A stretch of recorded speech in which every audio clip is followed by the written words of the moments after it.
item. Recording in progress. It's good to see you, Commissioner Fritz. Welcome back to Portland City Council. And with that, I'll turn it over to Commissioner Rubio. Good morning. Good morning, and thank you, Mayor Wheeler, and welcome, Commissioner Fritz. It's great to see you here. Today, we have the honor of recognizing a wonderful public servant in Cynthia Castro. And my office is only the most recent stop in Cynthia's impressive career with the city of Portland. Over the years, Cynthia has demonstrated time and again her dedication to advancing equity and community across our city. When she won the Wonder Woman Award last year, one of her nominees said that Cynthia gave me hope for an inclusive workplace and made me truly feel seen. And at the city, Cynthia wore many hats. Prior to her time at City Hall, she was the center director for Charles Jordan. And here at City Hall, working for Commissioner Fritz and then also on my team, she's continued to be active on numerous equity-centered initiatives and with our city employee affinity groups, where she's worked hard to move the city of Portland to a more equitable and inclusive workplace. I first met Cynthia as we bonded during the campaign. And as I got to know her, I grew to respect her values and her deep love for her work here at the city. And I was so incredibly honored that she agreed to stay on at City Hall and join my team in my first year here. And she was essential to hitting the ground running here at City Hall. Her credibility and strong reputation for integrity and equity values are what enabled us to build essential relationships quickly because of the trust that people have for her. And that's how Cynthia is. She's one of the most genuine, humble, hardworking, and capable leaders I've met. And I'm so sad that our city is losing her, but she won't be far. And the county is absolutely lucky to be gaining this exceptional public servant and leader. Cynthia, we love you and we wish you the very best on your new journey. And thank you for your excellent service and contributions. Our city is truly better for it. And last but not least, I want to give a huge appreciation to several people who love and appreciate Cynthia as much as we do and who helped with this special acknowledgement today.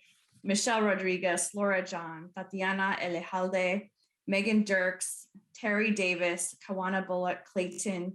Thank you all for your help in developing parts of this acknowledgement. I'll turn it back to you, Mayor. Thank you very much, Commissioner. And Cynthia, on behalf of the Portland City Council and really all of us at Portland City Hall, I have the distinct pleasure and honor of reading Proclamation in your honor. Whereas Cynthia Castro has worked for the city of Portland since 2014 between the Portland Parks and Recreation, the Water Bureau, Commissioner Amanda Fritz, and Commissioner Carmen Rubio. And whereas Cynthia's 6 years in leadership for Latinx PDX brought a significant increase in participation and visibility for the city's Latinx employees from just under a dozen members to well over 120 today. And whereas in serving on the DEEP executive team, Cynthia played a critical role in implementing DEEP's leadership development program in 2016. This leadership and mentorship program helped advance future leaders of the City African American Network, Latinx PDX, and women's empowerment affinity groups. And whereas Cynthia helped coordinate the Parks Bureau's $2 million Community Center Team Program, building and strengthening partnerships with community-based organizations to support free access to teen programs and services. And whereas Cynthia helped coordinate the Parks Bureau smoke and tobacco-free parks policy, making parks safer and healthier.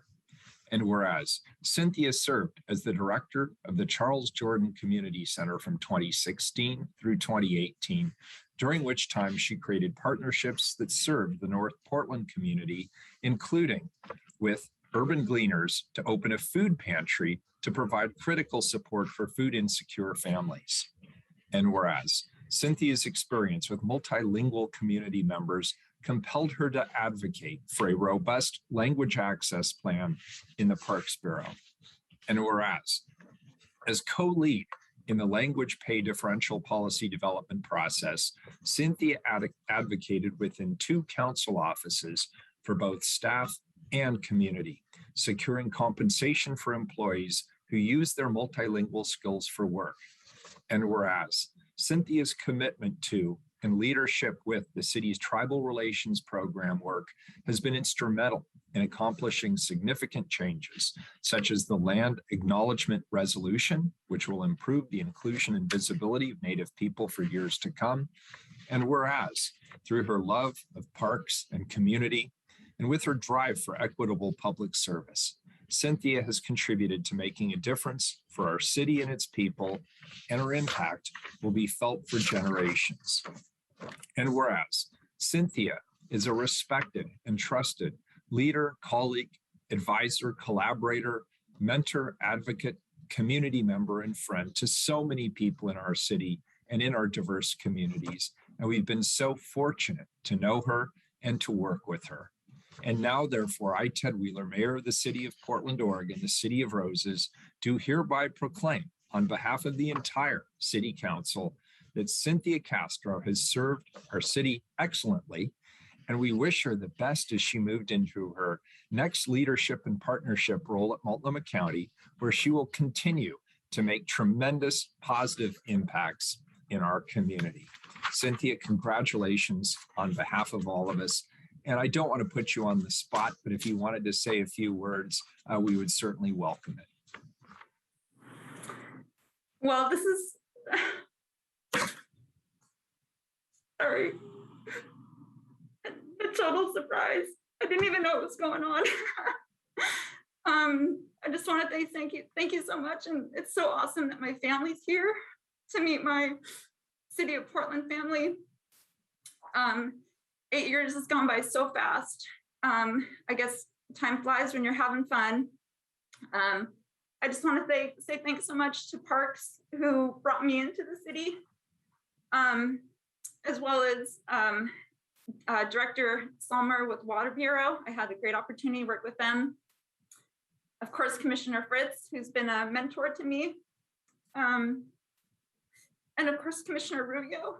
I'm so proud to have been here in your first 9 months, and I know that there's a lot of great things to come for you and the team, and we'll definitely stay in touch. I hope that, my move to the county will just be able to continue to partner.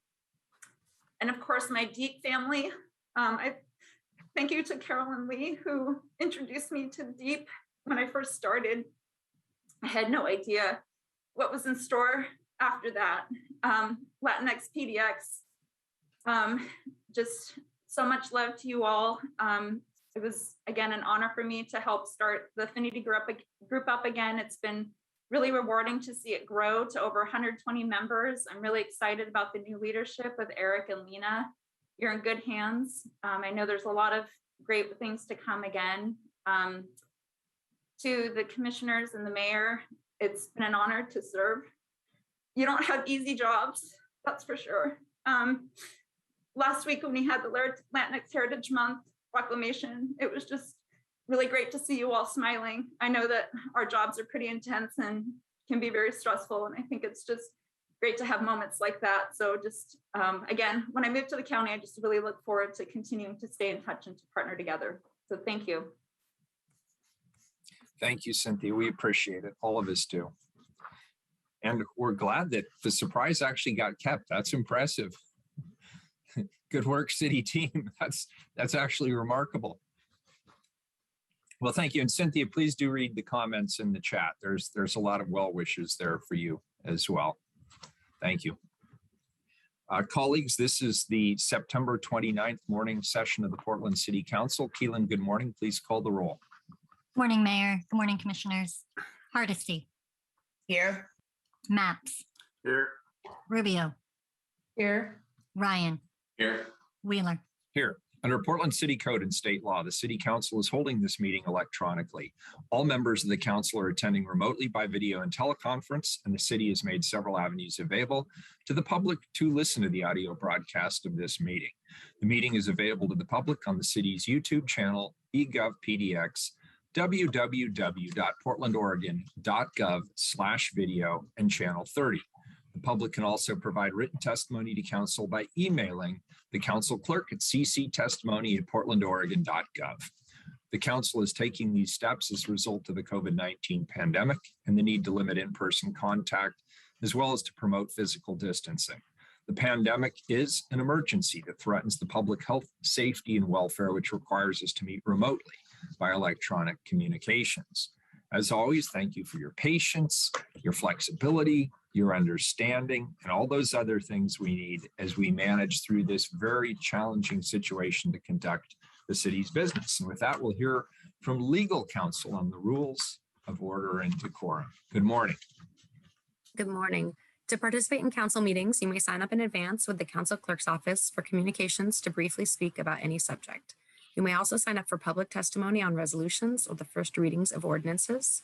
The published council agenda at portlandoregon.gov/auditor contains information about how and when you may sign up for testimony while the city council is holding electronic meetings. Your testimony should address the matter being considered at the time. When testifying, please state your name for the record. Your address is not necessary. Please disclose if you are a lobbyist. If you are representing an organization, please identify it. The presiding officer determines the length of testimony. Individuals generally have 3 minutes to testify unless otherwise stated. When your time is up, the presiding officer will ask you to conclude. Disruptive conduct such as shouting, refusing to conclude your testimony when your time is up, or interrupting others' testimony or council deliberations will not be allowed. If there are disruptions, a warning will be given that further disruption may result in a person being placed on hold or ejected from the remainder of the electronic meeting. Please be aware that council meetings are recorded. Thank you. First up is communications. Keelan, item number 707. Request of Kelly Peterson to address council regarding protection of Portland's mother trees. Good morning. Morning. You can hear me? Yep.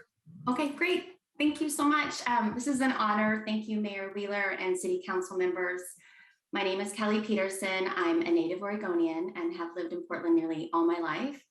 And for the last 12 years, I've lived in Multnomah Village, surrounded by a rare interconnected grove of towering Douglas fir trees, including a celebrated 150-year-old mother tree who's over 60 inches in diameter. And remarkably, mother trees connect and communicate with trees in their expansive underground network while supporting and nourishing the younger trees as well as the soil with food and nutrients and life. And I'm here today on behalf of concerned neighbors of Multnomah Village to protect our neighborhood mother tree and to support the city's climate policy goals. But that can't happen if our established massive urban canopy is compromised for short-term gain. Specifically, we need to stop clear cutting our century-year-old trees, especially when there are other ways for houses to share these lots and spare their needless removal, because ornamental trees, termed replacement trees, do not replace the job of a Douglas fir tree towering at 100 feet with enormous mass and carbon offset, getting Portland to our zero emissions goal. And scientists estimate just one Doug fir sequesters almost 14 tons of carbon in the first 100 years. And on this particular property, at least 7 100-year-old Doug fir trees, including the designated mother tree, will be cut down in days to make room for 2 3,000 square foot homes on a property that is the original homestead land and that has been untouched for more than 100 years. And as of today, over 2,000 Portland residents have signed our petition to save our community's mother tree. And our efforts have been featured on KGW's The Good Stuff, Coin, KHU, and also in Southwest Connection. And honestly, as we started the process, we had hoped and expected to find protections in our city tree codes for these 100-year-old trees, especially on the outer edges of a property. But we were wrong, and what we've learned is that Portland's tree codes really do fail to protect what few remaining large, long-standing trees we have in Portland. And when they're gone, they're gone. But we can do something because these large trees are superheroes in fighting climate change. And the trees we cut down today determine the future temperatures of our neighborhoods and sidewalks and streets. And it's not an understatement to say that these trees are a real reason why we live in Portland and why we've loved Portland. Yet when developers can pay to cut down 100-year-old trees towering at over 100 feet to build $1 million homes, that violates the integrity of Portland's climate action plan. And it's in direct conflict with our city's stated priorities. And that's why we're here today. We have nowhere else to go. We're calling on Portland City Council to take immediate action to preserve these long-standing trees like Multnomah Village's mother tree. We need her. We need trees like her to stay standing. That ensures our future livability. So thank you so much for listening. Thank you, Kelly. Keelan, next individual, please, item 708. Next up, we have request of Angie Tanya to address council regarding city tree code. Good morning. Yes, good morning, Mayor Wheeler. I am requesting that Karen Jackson speak in my stead this morning. I am unable to continue with the meeting. Yeah, and I believe that was approved previously. Go ahead.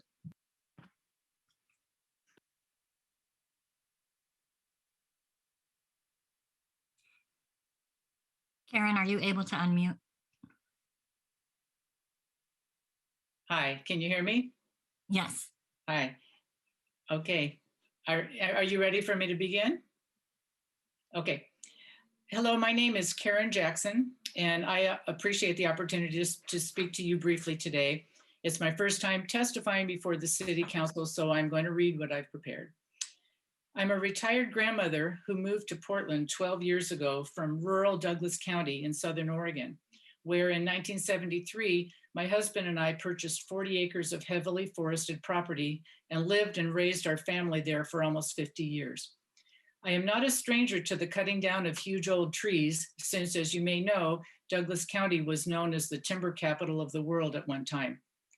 When we moved to Portland to be closer to our children and grandchildren, it was with some trepidation, in part because we had lived so closely with nature in the forest for so long. We worried about moving to the city where we wouldn't have that.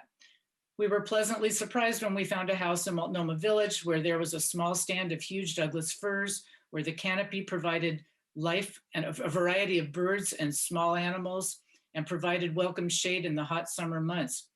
That property is the one that Renaissance is about to clear to build 2 new large expensive houses. I understand the need and arguments for building more affordable housing, but this is not the case here. Renaissance is not building affordable housing on this property. Anyone looking at the property can see there is ample room to build 2 homes there without having to cut as many trees as Renaissance is cutting. The largest trees are located basically along the perimeters of the property and could be retained if they wanted to.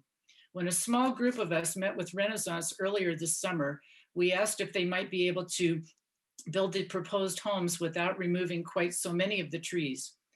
This idea was summarily dismissed, and they told us that they use algorithms to determine the maximum square footage they can capture from any given property. And this means cutting the maximum number of trees to allow for maximum square footage of the dwelling. Viewing these magnificent old trees as simple commodities, indeed obstacles that stand in the way of making more money. And this is happening all over the city. I understand that developers are being allowed to cut a certain number of trees that might otherwise be saved if they pay into Portland's tree fund. Under this current scheme, developers are allowed to destroy large, life-giving trees in order to maximize profits. No amount of replanting of young trees can replace the damage done by the cutting of old, mature trees, at least not in our lifetime or the lifetimes of our children and grandchildren. Which brings me back to my grandchildren. They are the reason I came to Portland, and they are the reason I'm testifying here today. This is not some abstract concern anymore. The quality of the air they breathe, the extreme temperatures they must tolerate, the loss of other species are just some of the ramifications that they will have to live with as a result of our allowing the current practices to continue. This is real, and you, the members of our city council, are the people who have the power to help change the direction here in Portland. Thank you for your time. Thank you, Karen. Next individual, please. Item 709, Keelan.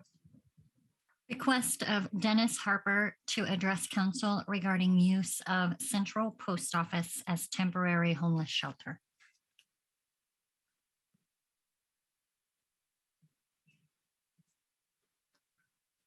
Dennis, are you able to unmute? Good morning, Mayor Wheeler and City Commissioners. My name is Dennis Harper. Can you hear me now? Loud and clear, Dennis. Good. Thank you for this opportunity to address you. As a retired architect, I have been paying attention to the emerging plans to redevelop the Central Post Office site at Northwest Broadway and Hoyt. And like others in the community, I was disappointed earlier this month to learn that Continuum Partners has pulled out of the 2018 deal with the city to develop the site. However, this unfortunate circumstance could give us a chance to solve another problem. I feel that this presents an obvious opportunity to quickly repurpose the huge building as a temporary homeless shelter, at least through the winter or better, until the property is cleared for redevelopment. Naturally, Multnomah County should be a partner in implementing this temporary use as a shelter. Combining the large capacity of the old post office building with the 6 managed tent communities that the city plans to establish this fall, and with the upcoming expansion of the Bybee Lakes Hope Center, I believe that the city of Portland could meet the requirements of the 2018 federal appeals court case, Martin versus Boise. There would likely be enough shelter beds for all homeless people in Portland. As a result, the city could legally and ethically move homeless folks into one of these shelter communities so that they no longer have to struggle for survival on city sidewalks, under overpasses, along highways, and in unsupervised gray areas. Almost no citizen of Portland believes that our city or county governments have done enough to manage homelessness. Following voter approval in past years of huge ballot measures aimed at the homeless problem, the snail's pace of efforts by civic leaders has made residents both angry and sad. This is a time for bold action. Please step up and be leaders before the trickle of residents and businesses fleeing Portland turns into a stampede. I urge you to act and to explain in the press what you are doing. Citizens need to know that you are hearing them. Cleaning up the homeless camps and their typical trash piles will help Portland's revival, especially as we finally control COVID and workers can return to their workplaces, bringing life back to our city. Thank you. Thank you, Dennis. Appreciate it. And let's see, next up, next individual, item 710, please. Request of Aubrey Russell to address council regarding Regional Arts and Culture Council process for considering the removal of public art, monuments, and statues. Good morning, Aubrey.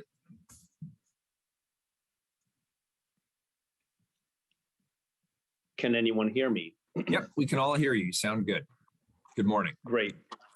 Good morning. I want to address RAC and the process underway to consider removal of public monuments. I have a favorite Mayor Bloomberg quote, which is, quote, "In God we trust, everyone else bring data." Portland contracts with RAC, a private nonprofit, to manage the city's public art. Now RAC is considering the removal of certain monuments. Because RAC is a private entity, its process is private and does not involve public comment. Despite the lack of public comment and the lack of a conclusion to a process, city staff seems to be, some of them, of one mind with one another. The Parks Director, Adina Long, tells us that returning certain monuments to the South Park blocks is, quote, inconsistent with community conversations. This is anecdote, it is not data. Jeff Hawthorne, who runs the arts program for the city, tells me in an email of comments made to the effect that the monuments in the South Park blocks should be, quote, reconsidered, and that some would be, quote, happy if there were something there, quote, instead. Again, this is anecdote, it's not data. Data we can get from voting or polling or a survey or from public comment, but we don't have any of that. Worse than handpicking anecdote is the fact that Jeff Hawthorne has told me that the city is watching the conversation that's coming out of Prototypes, an exhibit in Northwest Portland. Prototypes, so you know, explores how existing monuments, quote, compound racial injustice and social inequity in the context of, quote, the violence that is the American experiment. You should know that RAC funds the Prototypes exhibit and provides guidance to the Prototypes exhibit. So what you have is a private entity spending public funds to create a community conversation which around a decision which it is plays a key role in. At the city, I'm told by a staffer that the creation of the process is underway, that it is, quote, vague, but it will not be rushed. I would add that it's totally unknown to the public, and that while it is under construction, it is very much underway. We're flying this plane before we've designed it. I ask that you, one, hit the pause button until you have a process. Two, that the process be run by the city, not by a private entity. And three, that you put in place robust public comment. I'd say that we also have to, this is myself speaking only, cleanse this process from RAC's taint. RAC is an interested party. They've been acting as an advocate, and they are biased, as I think we can tell from the way they've been spending money, for example, on something like prototypes. And I see my time is up.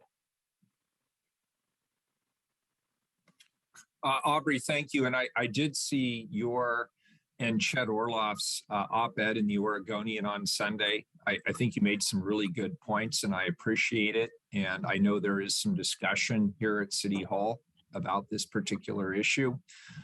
As you know, this is one of those hot button issues. Statues have become hot button issues in the United States of America over the last year or so.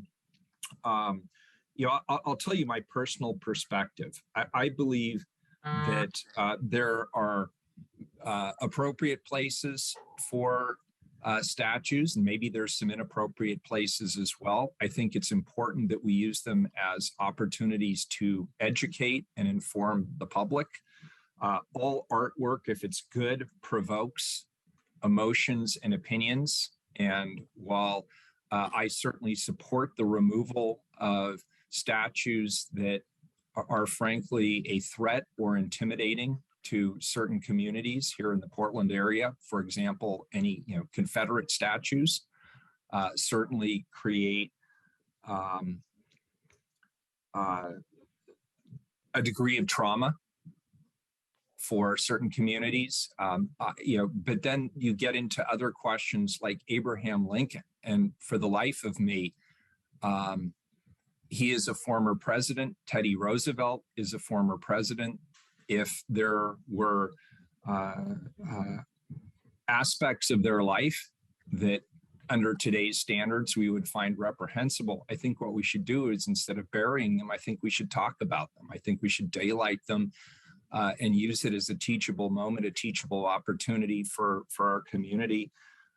But I know this is the difficult discussion that RAC is having, and I do agree with you that I think there should be a broader discussion that includes the community, but that it should be done with sensitivity, understanding that against the background of a racial justice movement here in the United States, emotions are running high. And so it have to be done very thoughtfully. But I appreciated your op-ed. It certainly made me think about what role we should play, if any, in this process. And I think it also underscores the relationship we have with the Regional Arts and Culture Council. So just want to say I appreciate it. And I thank you for being here today.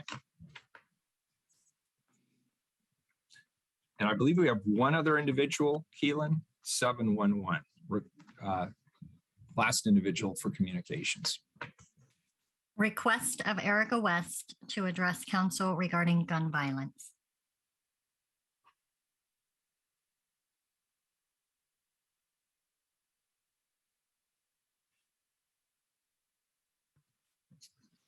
Eric, are you there? Yes, can you hear me? Yep, loud and clear. You sound great. Good morning. Good morning, City Council. My name is Erica West, and I thank you for this opportunity to speak this morning. I will be speaking about gun violence.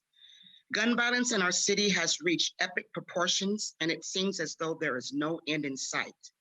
We listen to the statistics and comparisons of gun violence each and every day on the news, in the newspaper, social media, from our friends, and from our children. Yes, our children.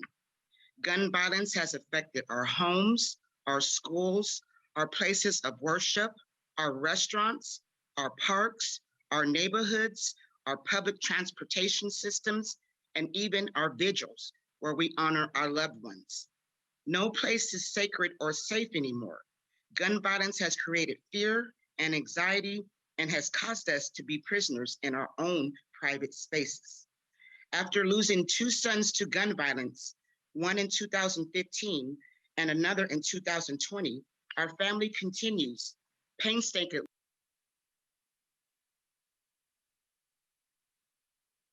Erica, you just muted yourself, I think. Surging gun violence. My questions are, what is the solution to ending gun violence, or is there a solution? Number 2, how many more families will suffer losses as a result from gun violence? Number 3, how can our communities become more proactively involved? I don't have the answers, and as a mother who's lost 2 sons, I thought I had a solution, but I don't. But I do know that we need more parental involvement from faith leaders, our school teachers, our community leaders, law enforcement, and city and county officials. We also need to hear, listen, and involve our youth. It takes a village to raise a child and requires an entire community working together to combat gun violence. The pain of loss never goes away. It only intensifies each and every single day. We've had enough, and enough is truly enough. Thank you for your time.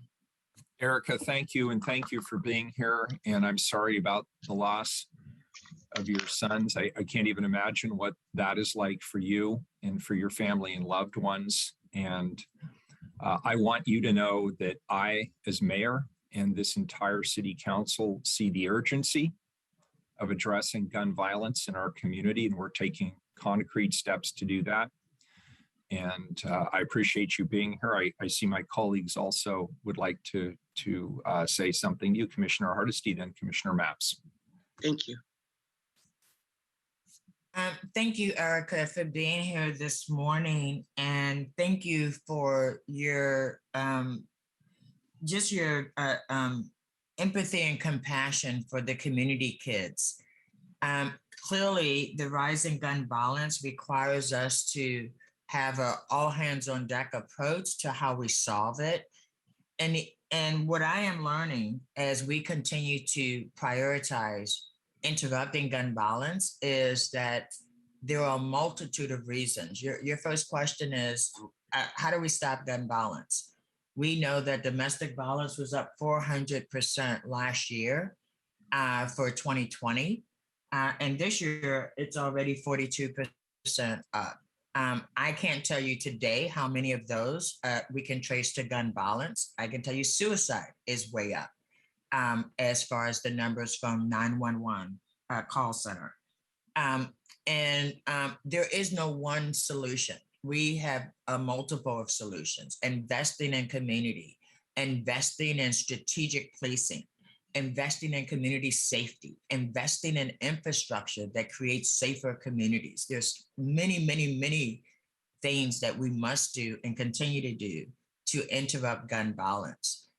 But one of the things we have to do is actually address how guns are getting into our community. We don't have gun manufacturers here.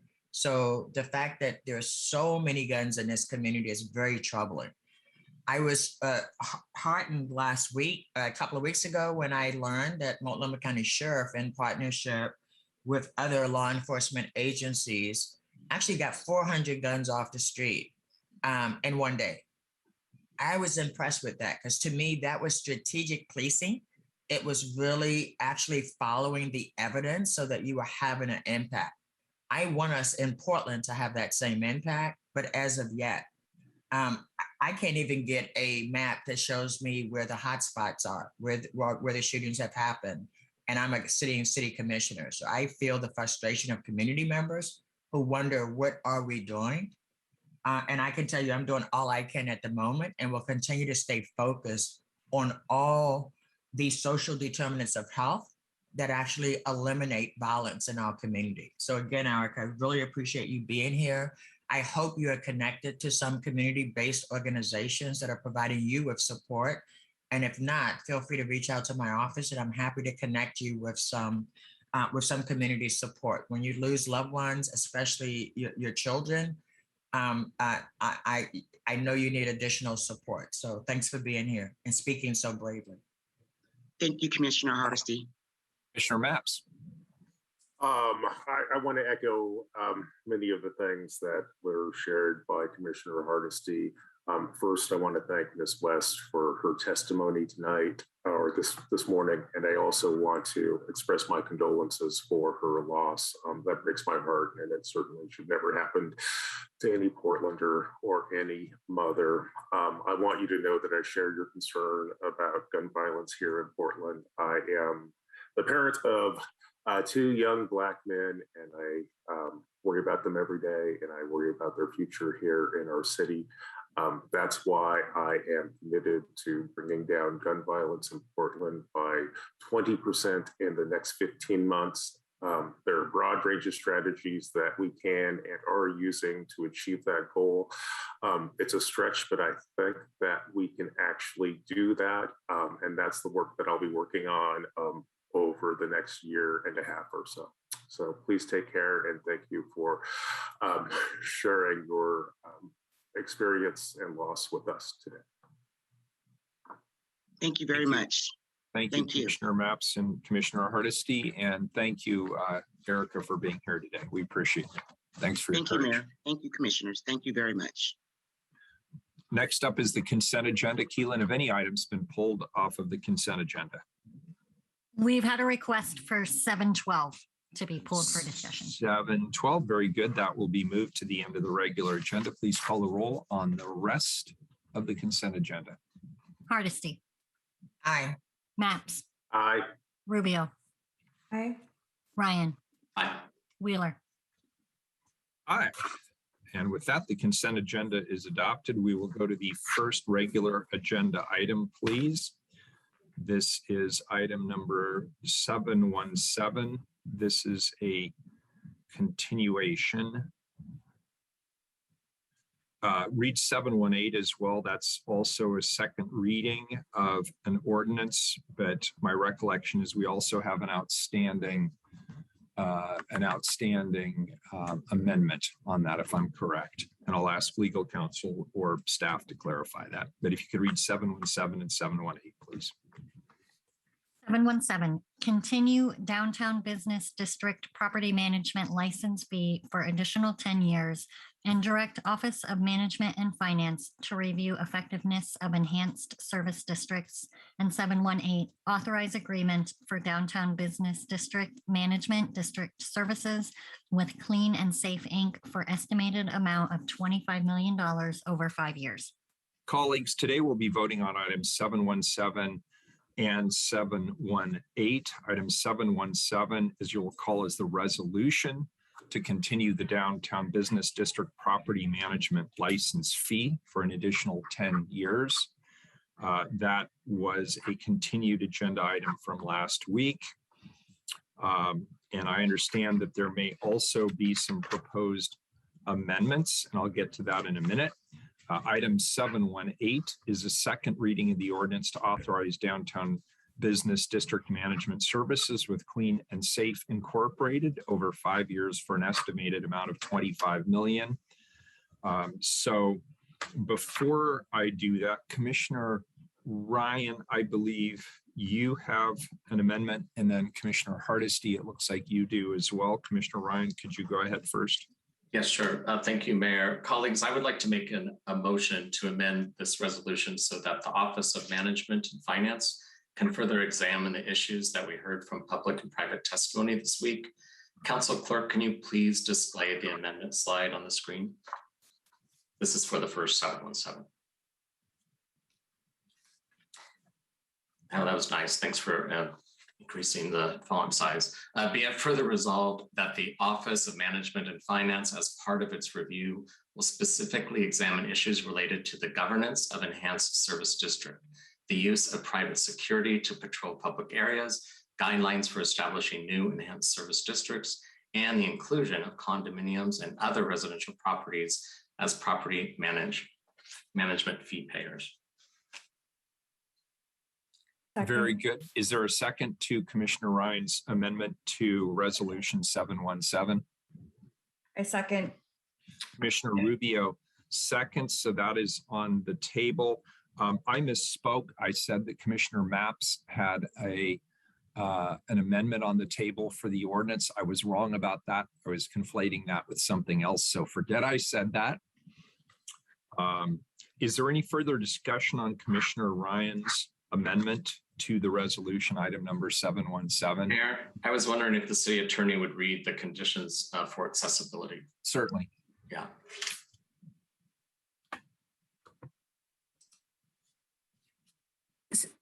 Sorry, Commissioner Ryan, I think that we clarified that you had read the amendment. I don't think there was anything further to read that I have on this. Okay, thank you. Thanks. Okay, so that will be called Ryan 1. We will hold off on that for just a moment. We'll hold off on the vote in case somebody has questions. Commissioner Hardesty. Thank you, Mayor. I move that we extend the current contract for 1 year as we answer the fundamental questions that have been raised by the audit. Should ESDs exist? How should they exist? And whether or not the current model downtown is the best model to continue. Therefore, the motion is to extend the current contract for 1 year while the key questions that the audit brought forward are addressed.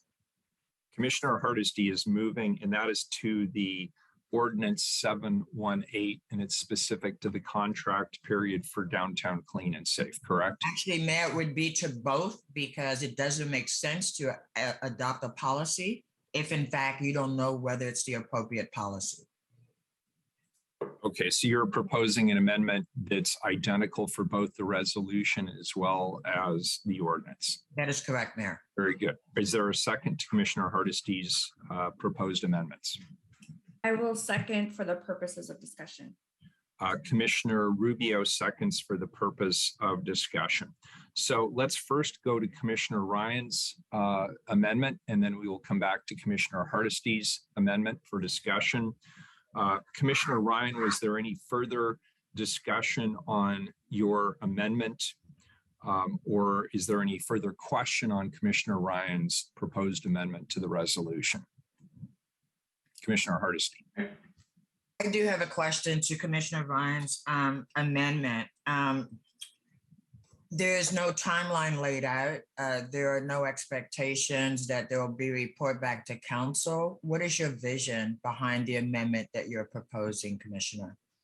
Yeah, so the process on this, Commissioner Hardesty, is that after listening to the testimony, there are a few concerns that came up. So Commissioner Rubio's office, staff, and also mine met with people at OMF and also with some constituents from the condominium lobby, if you will.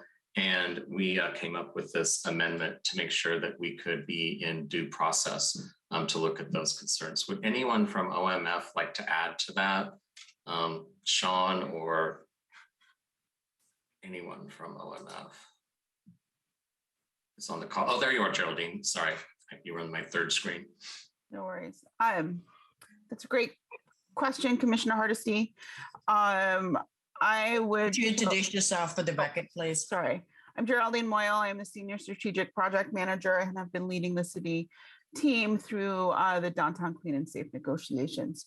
I would propose that the timeline is the timeline that Sean Campbell, the ESD coordinator, presented in the presentation last week, which is an 18-month to 2-year timeline for the audit response. So we would need to come back in front of council. In fact, Sean in his presentation had multiple opportunities over the next 18 months where he would be coming back to council with information on the progress of the audit response. Thank you for that clarification. Did you want to add something, Sean? Yes, I just wanted to add, this is Sean Campbell, the ESD coordinator. Within the resolution, the part that is not being amended, it does state that I'm supposed to get back to you within 2 years with recommendations.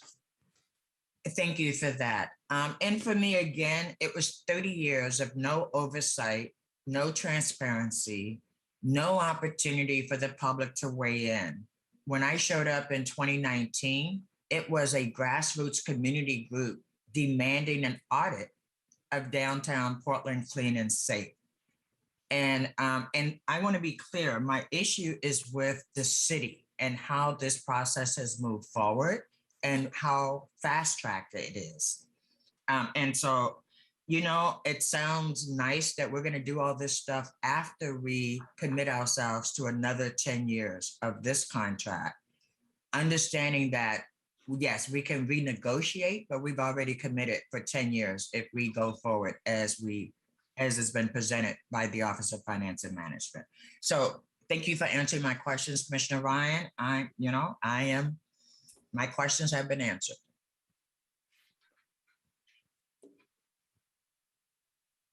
Any further discussion on Commissioner Ryan's amendment? Keelan, please call the roll. Hardesty,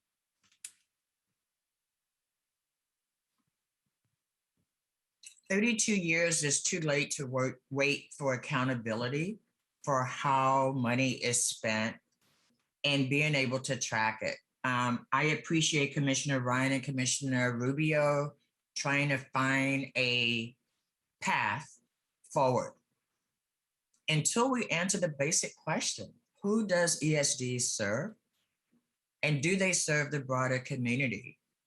I cannot in good conscience actually support what does not feel like real accountability. So I vote no on this amendment. Maps,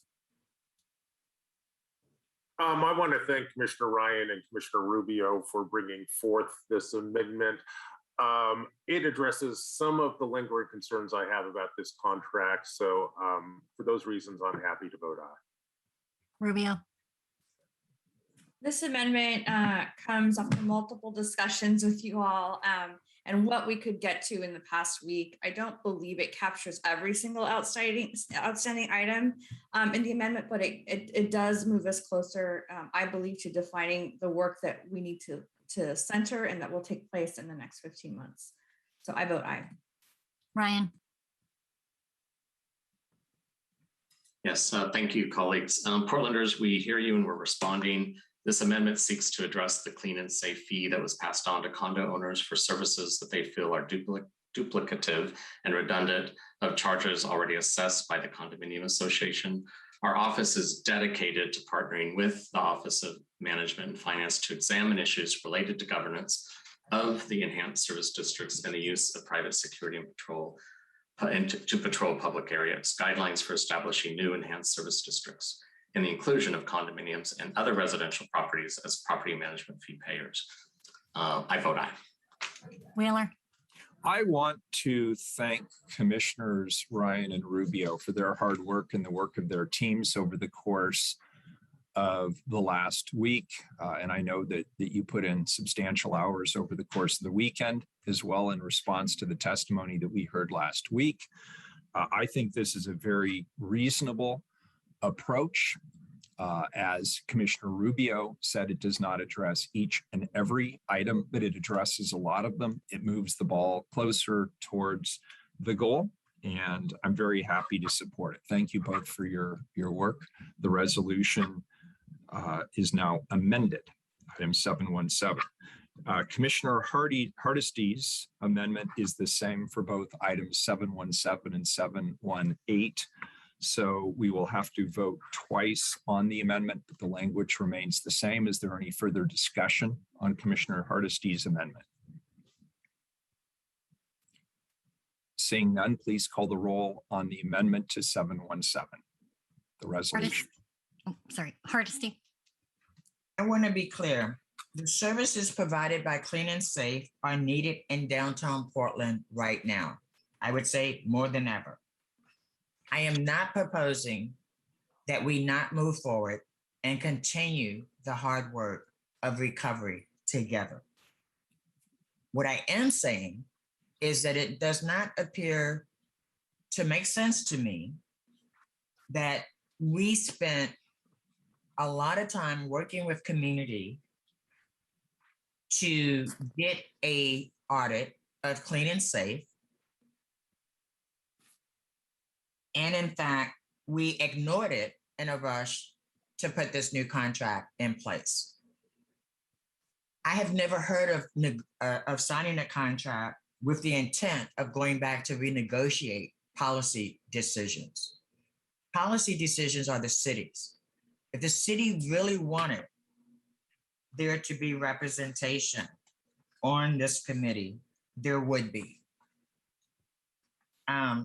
And so that is why I am recommending that we take a pause and do the work that the audit requires of us. For me, I would like to see ESDs pay for part of open spaces, the meeting spaces that we're developing all over the city of Portland. But this rush into a new contract does not give us an opportunity to see what's different now and what the potential is for other partnerships. I urge you colleagues, there is no fire. The services will continue as they are until we do it right. I vote yes on this amendment. Maps.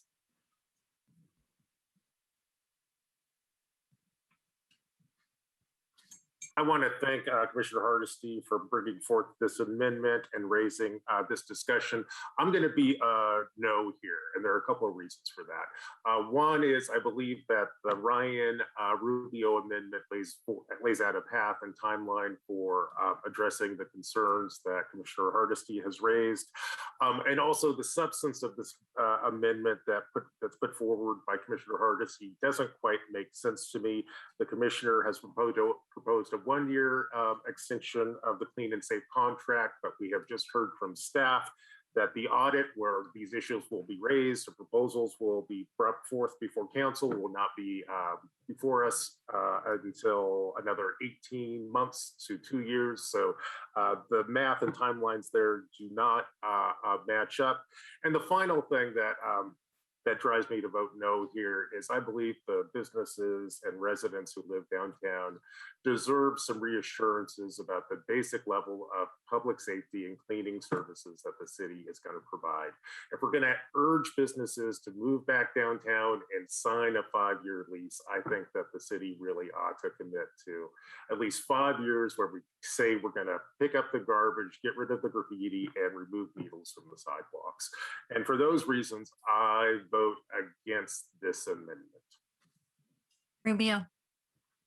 I want to thank Commissioner Hardesty for bringing this amendment forward, and that I believe these are important discussions that we have as a council, and I appreciate that we're having it here, and I also want to appreciate the focus on the big questions.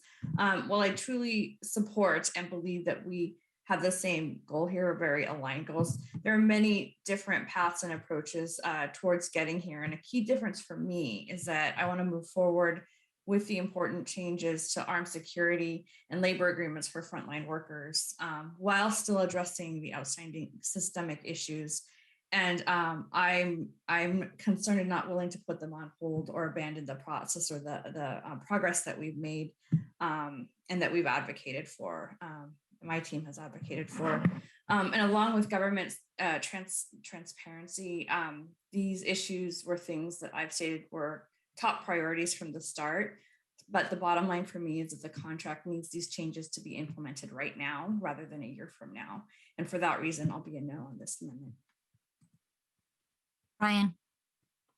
No. Wheeler.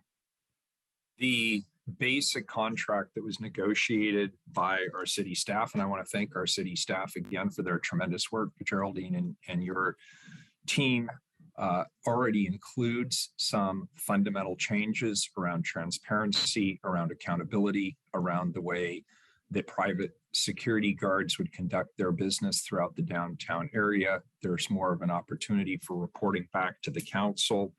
So fundamentally, the contract is an improvement over the existing contract. Secondarily, this council publicly stated that its top priorities are safety, addressing homelessness, and improving livability. And all of us have acknowledged at one point or another that reopening and encouraging people to come back downtown is critically important to the recovery of this city. I believe this contract is fundamental to the safety and cleanliness of our core downtown business district. And so I'm inclined to support the contract as it is anyway. I want to thank Commissioner Hardesty, though, because she raised legitimate questions about the overlay between the audit and this contract. And that is a legitimate issue.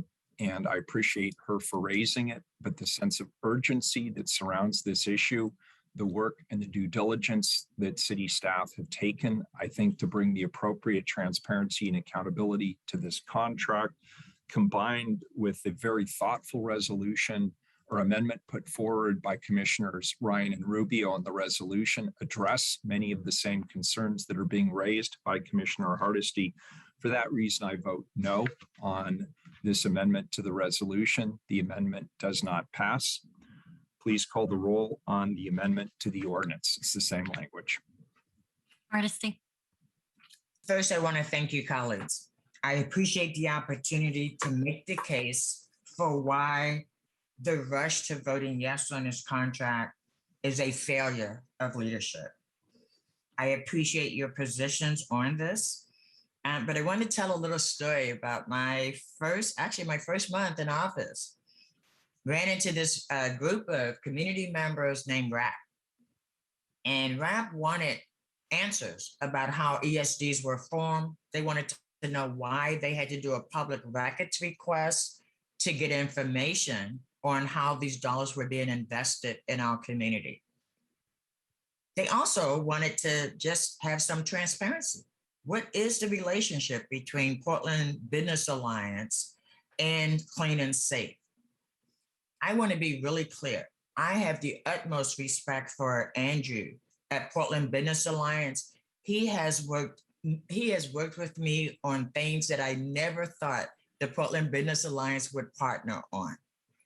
My issue is not with the individuals that are a part of this contract. My issue is with the fact that we have not answered the fundamental question. The Business Association didn't ask this question. The condo owners didn't ask this question. The Clean and Safe employees didn't ask this question. It is the people who are living on our streets, who don't have a voice in our democracy, that actually created the wherewithal for the auditor to actually audit these ESD programs. Now, when I came in January of 2019, I was told that the Central East Side Industrial District, it was a done deal. It was on the fast track and we were going to pass it. But I'm not someone that actually ignores community voices, even if something is on a fast track. We committed, me, my council colleagues and I, committed to creating a new model that actually would engage houseless people and not see houseless people as a problem for elimination. The model included unarmed security, houseless representations on an ESD board, transparent data collection and sharing, among many other positive attributes. It was an intense effort that we had to slow down in order to broker a compromise between many different people who live, work, and create in the Central East Side. For over a year, I had multiple staffers attend weekly meetings on this difficult, but ultimately very rewarding work of breaking through divides and finding a compromise that valued businesses, residents, community members, and advocacy organizations. After all that work, and after a city audit highlighted the lack of oversight in the other ESDs, I expected us to start with the CEIC model. As we look to renew any new ESD. With the Clean and Safe ESD, I engaged since last January pushing 3 major changes to the agreement, none of which have been incorporated into the current contract. My 3 major concerns with this contract are: there continues to be armed security operating within the ESD, especially since earlier this summer, a private security guard without the proper license to carry a gun shot and killed Freddie Nelson Jr. in North Portland. I want to see mandatory community representation on clean and safe boards similar to the CEIC ESD. And I continue to be uncomfortable with the financial relationship between Clean and Safe, which supposedly provides security and cleaning services, and the Portland Business Alliance, which is a regional business lobbying group that lobbies for a whole host of business interests that may or may not reflect the values and the direction the city of Portland is headed in. I value my relationship with the Portland Business Alliance, and I'm always willing to listen to a variety of perspectives. But on this one, we will have to disagree. It's important to note that other business advocacy organizations like Business for a Better Portland support my amendment for a 1-year extension. And by the way, 1 year, 2 year, you could have had a counter proposal if 1 year didn't work. I appreciate their contribution to this conversation. Yes, there have been some minor improvements to this contract, and I respect the work of the Office of Finance and Management and their staff and the time they put into this effort. However, I am hearing overwhelmingly concerns that this process must be slowed down from community advocates, small business representatives, and even a former Clean and Safe board member. They want this council to spend more time responding to the concerns expressed in the audit and the community concerns that ironically were not mentioned in anybody's or alternative approaches to this contract. The community that lives downtown on our streets deserves respect, and they deserve to be a part of the solution. I am really disappointed today, but I'm sure it won't be my last disappointment on this council. It's certainly not my first, but I am certainly going to vote no. And I want to be really clear, Andrew, you and I will continue to be strong partners where we find agreement, and we will continue to agree to disagree when we can't. I appreciate your willingness to work with us, but this is on the city. This is not on the Portland Business Alliance. The city failed the community today with this vote. I vote no. Commissioner Hardesty, just to clarify, this is still a vote on the amendment to the ordinance. So I think you want to vote yes on your amendment to the ordinance. We're not voting on the main. Oh, I'm sorry. I had moved on. I had moved on to where I thought we were voting on we're still on my amendment? We're still on the amendment to the ordinance. Yeah, we have to vote on it twice just because the amendment was attached both to the resolution as well as the ordinance. I voted yes. No, you have to give the whole talk over again. My apologies. As you know, my heart and soul is in these issues that we deal with.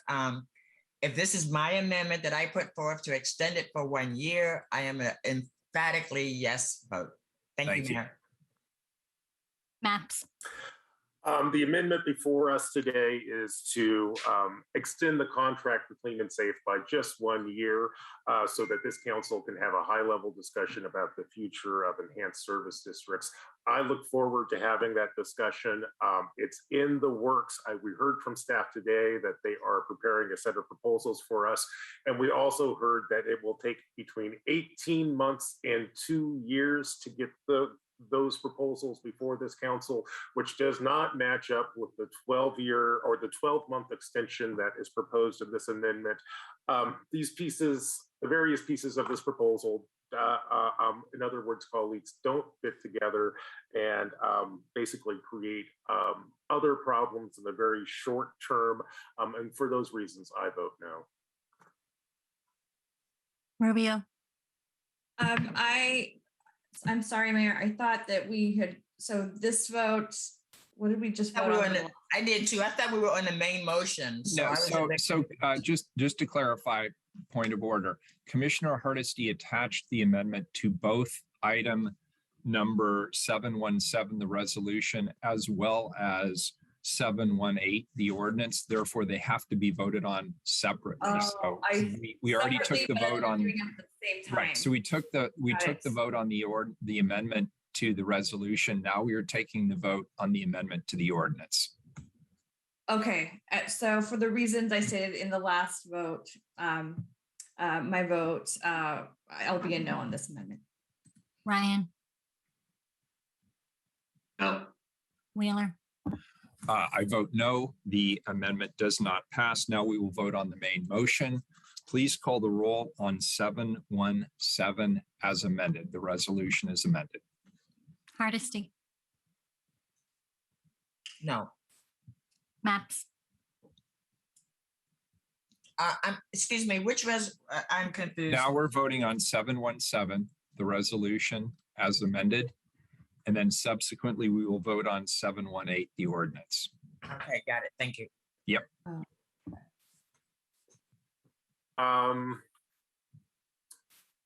I vote, I'm trying to decide if I should deliver my big speech now or on the next vote.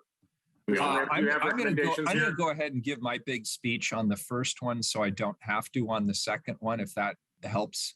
That does help. Thank you very much, Mayor. And I hope that advice is helpful to my colleagues. Mr. Mayor, colleagues, the issue before us today is whether or not this council should adopt an updated 5-year contract with the nonprofit group Clean and Safe, which has been the contractor the city has worked with for decades to supplement garbage and graffiti removal services and some basic public safety services downtown. You probably know what Clean and Safe is. If you ever find yourself downtown early in the morning and see people on bikes emptying garbage cans or removing graffiti from the sides of downtown buildings, or picking up trash around houseless camps, or some of those cops on mountain bikes that you see downtown, that's probably Clean and Safe. Before I get into the reasoning behind my vote today, I want to take a minute to thank everyone who's participated in this discussion about how we can make our downtown clean and safe. I'd like to thank all the city staff and all the council offices who've contributed their best thinking on how to promote livability and public safety downtown. In addition, I want to thank all the Portlanders who provided testimony via listening sessions, online comments, emails, and letters. I heard you and learned a lot from our discussions. Here's what I learned from our conversations. I learned that in 2020, Clean and Safe collected more than 73,000 bags of trash. They collected more than 47,000 needles from the sidewalks of downtown. They cleaned up more than 46,000 biohazards, which is a polite way of saying poop. And they removed more than 40,000 graffiti tags. I also learned that many downtown businesses and residents find the services provided by Clean and Safe to be vital to the viability and vitality of our downtown neighborhoods. Now, I also heard from critics of downtown Clean and Safe. Many Portlanders were frustrated with the public engagement process, which ultimately produced the proposal before us. Some ratepayers are concerned about the fairness of the fees associated with this program. I heard concerns about the ways private security guards employed by Clean and Safe interact with the houseless community. I heard concerns about the very concept of public-private partnerships devoted to promoting livability and public safety. And I've heard concerns about the role that the Portland Business Alliance plays in those programs. Now, I share some of those concerns, and that's why I was glad to see and vote for the amendments offered by the Ryan and Rubio amendments. Those amendments address many of the lingering concerns I have about this contract. Let me now explain my vote today. The vote I cast today is going to be based on two things. One, the arguments that we have heard this morning about how we can keep downtown clean and safe. My vote is also informed by the unique perspective I bring to this question by virtue of being the commissioner in charge of the Bureau of Emergency Communications and by being this council's liaison to Portland's tourism industry. I'd like to take a moment to share those perspectives with my colleagues and with the public. As many of you know, I'm the commissioner in charge of emergency communications. BOEC is responsible for answering 911 calls and dispatching our first responders to those calls. Central Precinct, where Clean and Safe operates, receives about 2,500 calls a month. Now, on top of that, Clean and Safe responds to about another 1,200 calls a month that would normally go to police, fire, or ambulance. Now, colleagues, as the commissioner in charge of distributing public safety resources in real time, let me be blunt. The Central Precinct does not have enough cops, fire trucks, or ambulances to respond to an additional 1,200 calls a month. If we fail to renew this contract, the basic public services this council provides to downtown residents and businesses will disappear and will not be replaced in the immediate future. In other words, if we fail to approve this contract, downtown will become less livable and less safe. Now, I have another perspective to bring to this discussion, and I hope you'll consider it as you consider this vote. In addition to my other responsibilities, I serve as this council's representative to Portland's tourism, travel, and convention industries. And I have the sad duty to report that Portland's hospitality industry is on life support. In 2019, Portland's average hotel occupancy rate was around 74%. In 2020, our occupancy rate fell to below 37%. And there's more bad news. We've done extensive market research to try to figure out why people are not visiting Portland. And the answer to that question has evolved over time. Last year, COVID was the primary reason tourists stopped visiting Portland. However, our market research shows that today there's a new reason why Portland is no longer a tourism destination. Tourism has died here in Portland because potential visitors view Portland as being unsafe and unlivable. And it's not just outsiders who perceive downtown that way. I hear it from Portland residents too. Now, colleagues, I believe that we are at a crossroads in Portland's recovery. At this point in the pandemic, downtown Portland should be well on its way to recovery, but we are not. Today, the thing that is holding back downtown recovery is not the virus, it is our bad reputation. And frankly, we have earned that reputation. Now, I recognize that's a lot of bad news to absorb, but I also have some good news. Fixing this problem is not rocket science. The way we fix our reputation for bad public services and resume our recovery is to do a better job of providing the people of Portland with basic public services like picking up the trash, cleaning graffiti, and supporting our houseless neighbors. Colleagues, I believe that our city's economic recovery depends on this council efficiently providing basic services to downtown and every other neighborhood in the city. And I'm also 100% certain that ending the Clean and Safe program would hold back our economic recovery. And I'm 100% convinced that continuing this program would make downtown cleaner, safer, and more prosperous. And for those reasons, I vote aye. Rubio. I first want to acknowledge the tremendous engagement and questions and concerns that have been raised by the community and by stakeholders and also my colleagues, and also the important perspectives that we've been discussing today and actually over the whole week.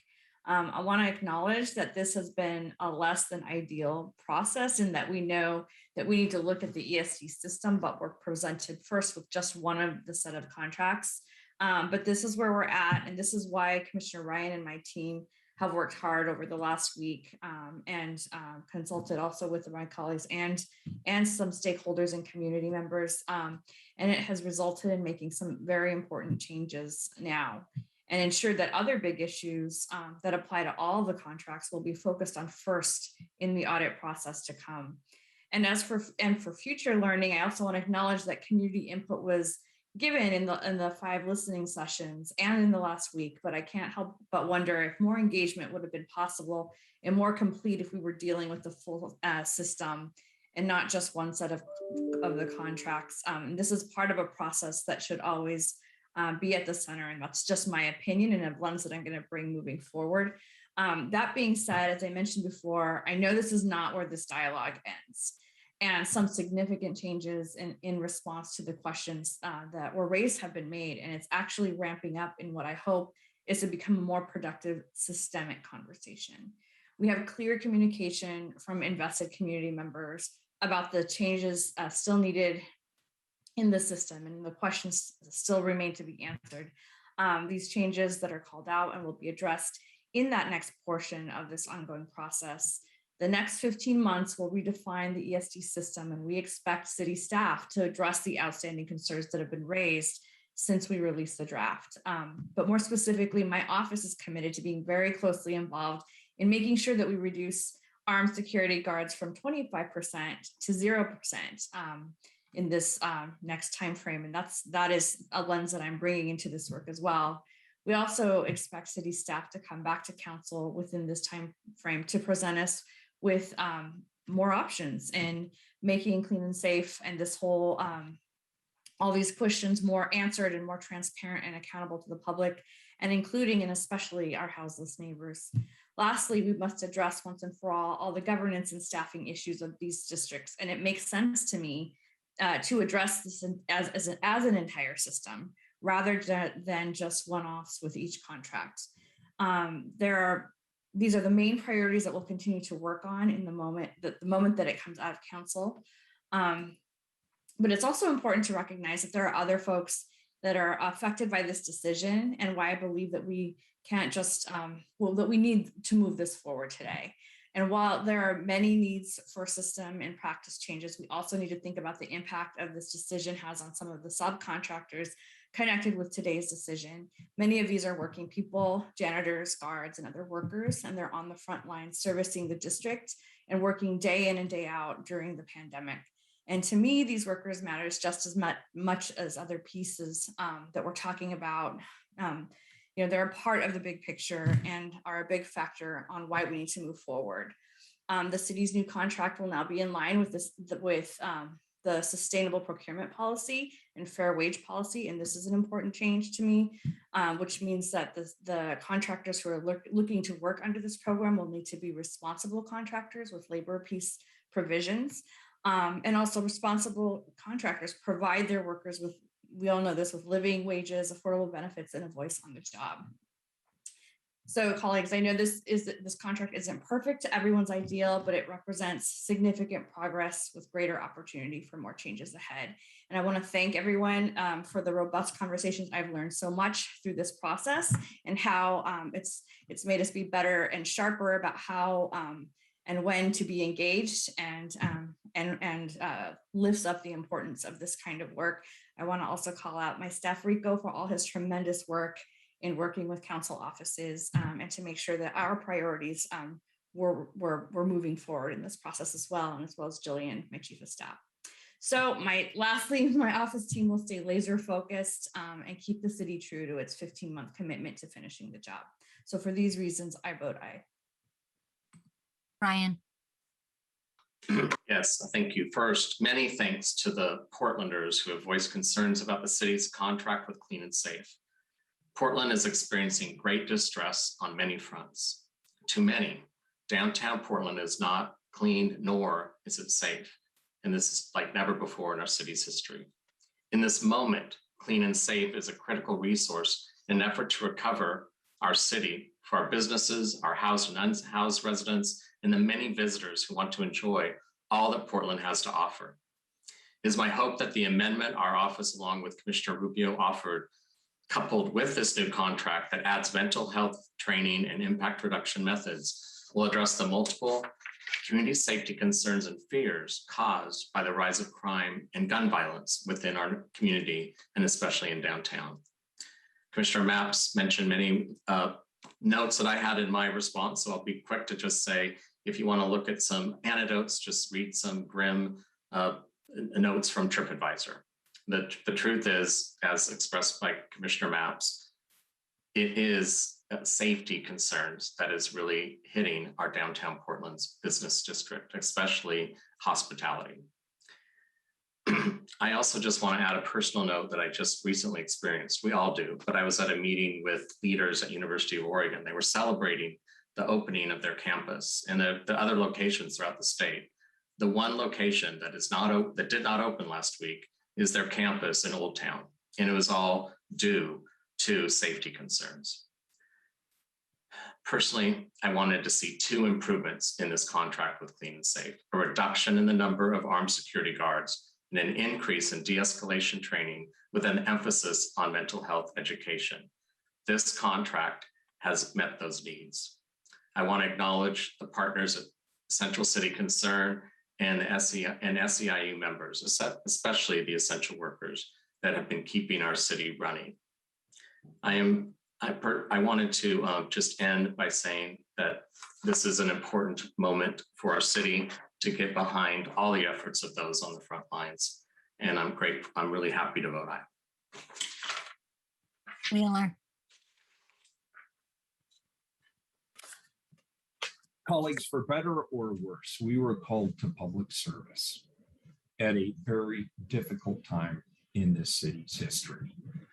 And the problems facing this community are well articulated to us by the public. If you get as many emails and calls as I do, if you have as many conversations in the community as I do, you know that the public is at wit's end.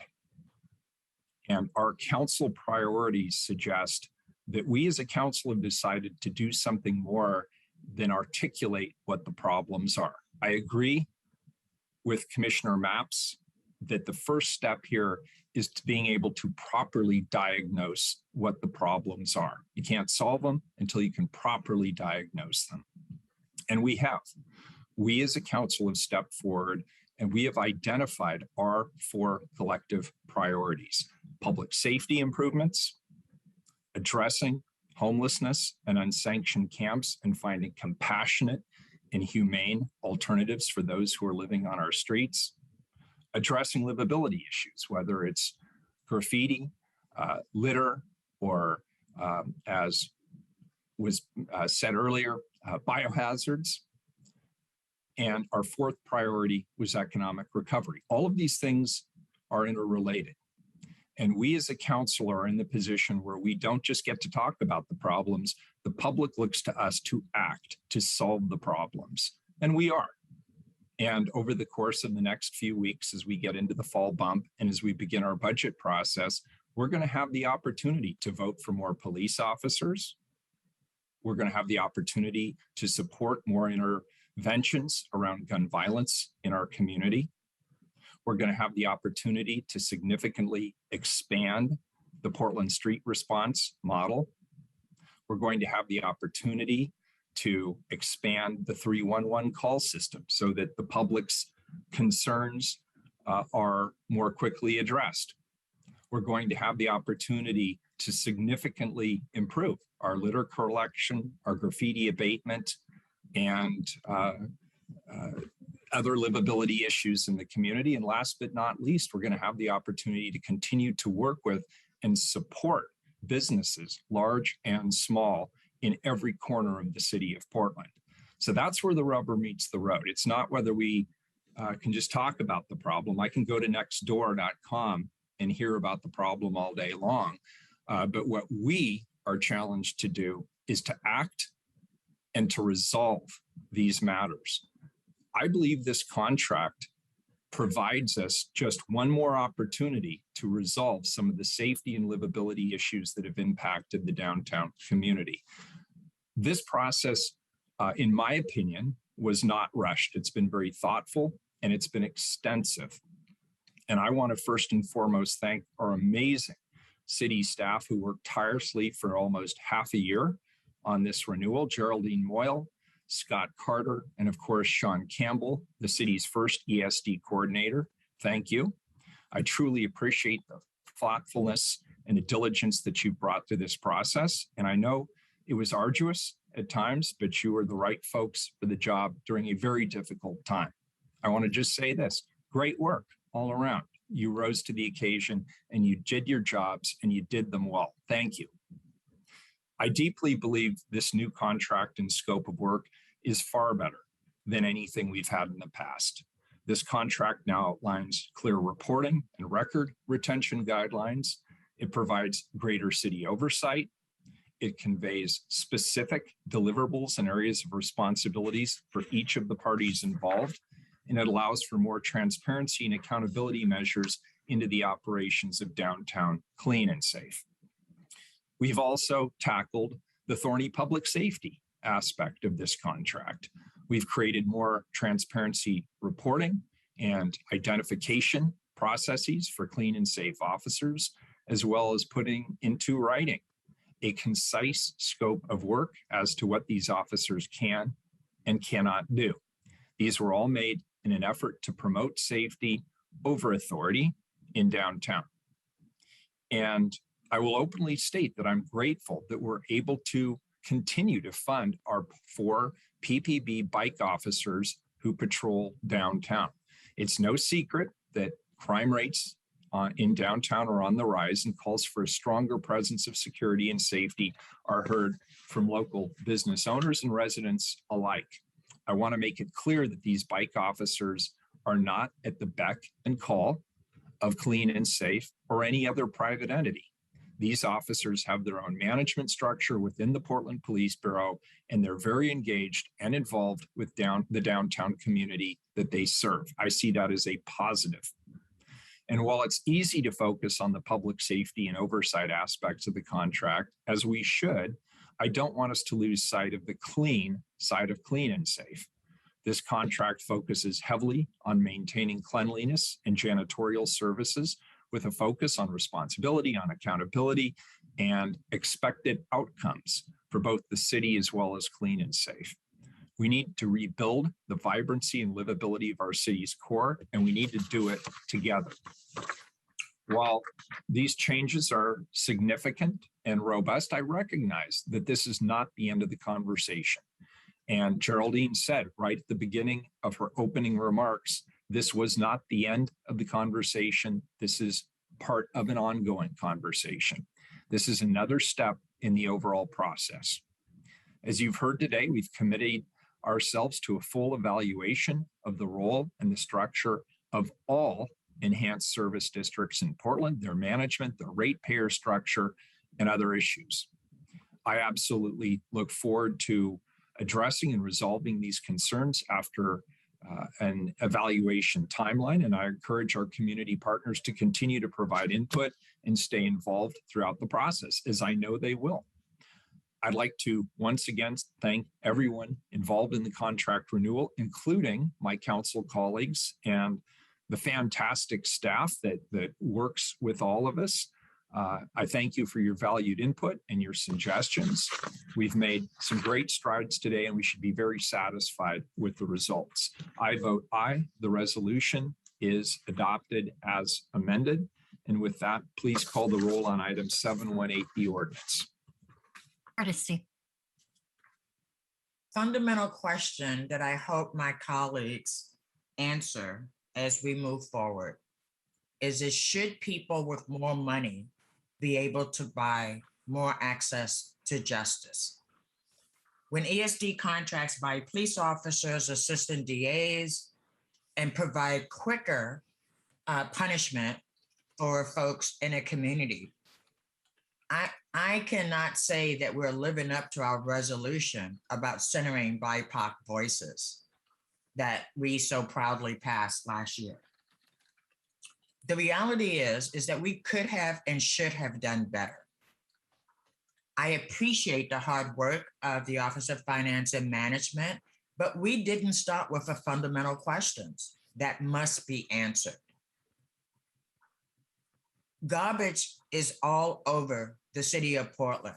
You know, I love that Portland Business Alliance likes talking about tons of garbage. I don't know why we talk about tons, but the bottom line is garbage is all over this city, on every freeway overpass, because as a city, we have failed our houseless community members. We will invest dollars in downtown, but if anybody here today thinks that this contract is going to renew downtown Portland, I got a bridge to sell you. The reality is that we are in the midst of an economic devastation for many of our community members. We have 10,000 people facing eviction in December and no plan on what we're going to do for them. The piece that's missing from this contract with its improvements is what are we going to do with those severely mentally ill people who are occupying our downtown and all over our streets, all over the city of Portland. Nothing in this contract addresses people who are suffering from severe mental issues. Our traditional approach has been to use police as a tool. I am at council. And you're not muted. Somebody needs to mute, please. Where was that? This new contract doesn't actually address one of the most fundamental crises on our street downtown. Is we don't have anywhere to take people who are suffering from severe mental health issues. I've talked to police officers on the street. I've talked to service providers. We have nowhere to take them. So even with the new contract, even with the new oversight, are we going to use police? Because the data shows that when 50% of arrests are people but for being houseless, that is not a good use of our limited public safety dollars. So as you know, I have some fundamental disagreements with this renewal, because we are renewing a system that we have refused to answer the basic questions. I hope colleagues, I've been doing this since 2019 when I showed up, and 10 years before that, working with community. I hope you colleagues will really dig deep into this and make sure that you keep your word, that you actually are going to make sure that this works for all the people in downtown, not just for the folks privileged enough to own a business. I don't know. Maps. Mr. Mayor, colleagues, I appreciate Commissioner Hardesty's comments here, although we disagree on this issue. I do look forward to the discussion of enhanced service districts, as we heard from staff, that will come before us in 2 years. I think there are lots of rich issues there. For example, I'm not quite clear what the principal difference between an enhanced service district is and a local improvement district that might be sponsored by PBOT, or a parking meter district, which also might be sponsored by PBOT. They strike me as being kind of similar. When we get to that in 18 months, it'll be great for me to have my thinking clarified on that. I also will say that a failure, given my experience as our liaison to the travel community and the tourism community and the convention community, I can tell you quite clearly, the failure to pass this contract will hinder the ability of our downtown neighborhoods to recover economically. And I will also point out that a vote against this contract leaves no answer to what we're going to do with about 73,000 bags of trash that accumulate downtown that currently Clean and Safe is cleaning up. A vote no on this tells us and gives us no solution for picking up the nearly 47,000 needles that Clean and Safe picks up from our downtown streets every year. A vote no on this provides no solution to cleaning up how we're going to go about cleaning up the 46,000 biohazards that Clean and Safe collects every year. And a vote no on this provides no solution to how we're going to remove the nearly 40,000 graffiti tags that Clean and Safe currently removes from our downtown buildings every year. That is why I vote in support of this contract. Rubio. I made all my comments in the previous vote. So for all those reasons, I vote aye on this ordinance. Ryan. Same. I vote aye. Wheeler. Aye. The ordinance is adopted. Thank you, everybody. Next up, item 719. It's a second reading. Authorize. Further discussion? Go ahead. Sorry. Sorry. Authorize $15 million of long-term bonds for local improvement and sidewalk repair projects and financing of system development charges plus additional amounts for issue costs. Colleagues, this is a second reading. We've already heard a presentation and opportunities for public testimony. Is there any further business on this item? Seeing none, Keelan, please call the roll. Hardesty. Aye. Maps. Aye. Rubio. Aye. Ryan. Aye. Wheeler. Aye. The ordinance is adopted. Item 720, also a second reading. Authorize application to the U.S. Department of Justice, Office of Justice Programs, Bureau of Justice Assistance for a grant in the amount of $480,737 for the Edward Byrne Memorial Justice Assistance Grant Program FY 2021 local solicitation to assist the Portland metropolitan area law enforcement and criminal justice community to prevent and reduce crime and violence. Any further discussion? Seeing none, please call the roll. Hardesty. This is a good use of the City of Portland's U.S. Department of Justice grant. It will allow us to hire a videographer, a professional videographer to help us develop training tools for Portland Police Bureau. I see a very good alignment with the civilian police training person that will be coming up soon. And so I am happy to support this. I vote aye. Maps. Aye. Rubio. Aye. Ryan. Necessary targeted resources. Aye. Wheeler. Aye. The ordinance is adopted. Next item 721, also a second reading. Authorize intergovernmental agreement with Oregon Department of Transportation for reimbursement for work zone projects, traffic enforcement. Any further discussion? Seeing none, please call the roll. Hardesty. Work zones are the most dangerous places in the city of Portland. The injuries to workers are just astronomical. The fact that Portland police have to respond to these scenes, they should be paid for actually being able to protect workers in these very dangerous zones. So I'm very happy to vote aye. Maps. Aye. Rubio. Aye. Ryan. Aye. Wheeler. Aye. The ordinance is adopted. Item 722, also a second reading. Accept the net meter revenue policy review report and amend parking meter revenue allocation policy. Commissioner Maps. Mr. Mayor, I believe I have a amendment on this one, which has been introduced. I'd like to withdraw that amendment and thank Commissioner Hardesty and her staff over at PBOT for giving us additional information on this. I do think that at core, there is an important equity issue around sharing parking meter revenue with our downtown neighborhoods.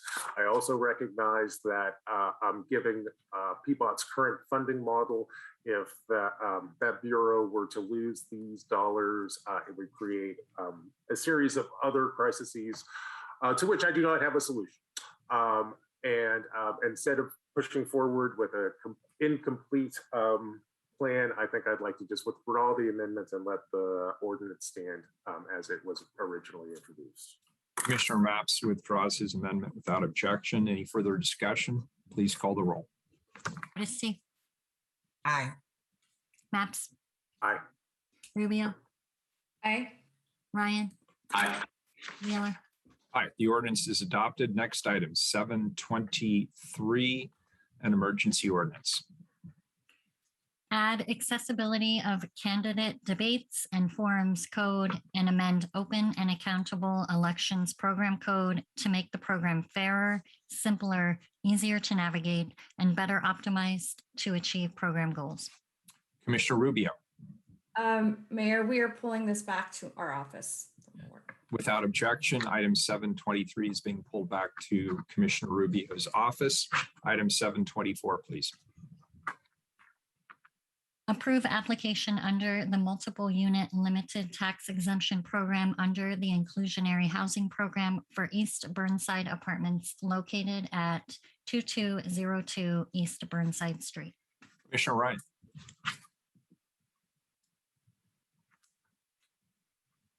Sorry for the delay. Okay, I think I'm where I'm supposed to be now. Thank you, Mayor.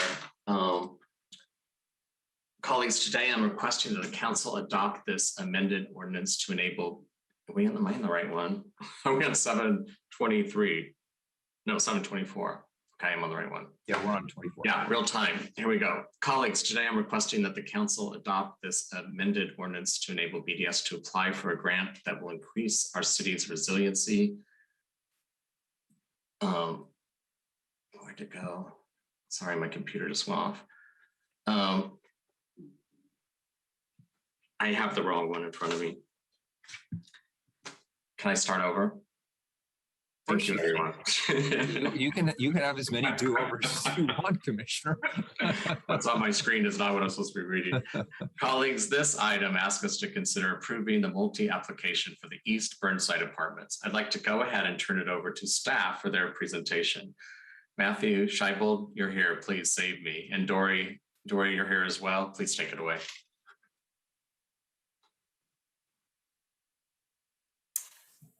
Good morning, Mayor and members of Council. For the record, my name is Matthew Schaubold with the Portland Housing Bureau. So as the Commissioner introduced, we're here for a multi-approval for another inclusionary housing project. Just to give you an update on where we are with the program, we currently have a projected minimum of over 1,200 units, with the majority of those units at 60% of the area median income and below. You can see here on this chart the spread around bedroom count and the what rents are for new construction, the average market rate unit, and our regulated units in the city. The project we're here to talk about today is the East Burnside Apartments on East Burnside and 22nd. This is a 119 unit project using the reconfiguration option. And through the reconfiguration option, you also talked about as the bedroom reconfiguration or the family size unit option. The developer has opted to provide 4 inclusionary housing 3-bedroom units at 60% of the area median income. This is a significant discount in rents compared to market rate 3 bedrooms in this neighborhood. And as this is outside the central city, the property tax exemption is only on the affordable portion of the building. And as such, this is a very good return on the investment of our property tax exemption to get these 4 3-bedroom units for 99 years. And the Housing Bureau recommends this for approval. And Dory and I are here to answer any questions. Colleagues, any questions? And I am not seeing, Commissioner Hardesty.